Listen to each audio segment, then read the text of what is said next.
Malakas talaga ang trip tong anak ng boss ko, mga loves ko. Ngayon, papaano ko to babacuumin ngayon? Sa palagay nyo, tignan nyo. Ayan, lahat ng kanyang Donald Duck ay nilagay niya dito sa floors. O, diba? Lakas ng tama, no? Ay, Diyos ko, day!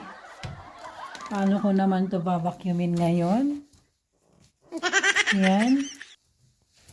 Kailangan naman tatanggalin ko to. Ayan o, Diyos ko Lord.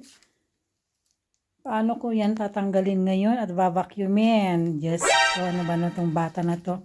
11 years old yung bata. 10, 11. Ayan. Ay, nako.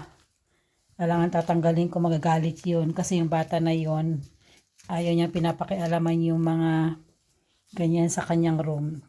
Dati nga dito mga loves ko, ewan ko kung naalala nyo pa, bago tong bed niya eh.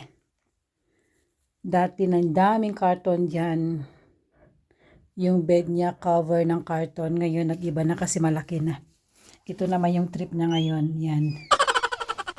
Hindi ko na siya gagalawin kasi magagalit yun. Talangin ko na lang yung aking client kung anong gagawin ko dyan. Iba-iba ng trip ng mga bata ngayon.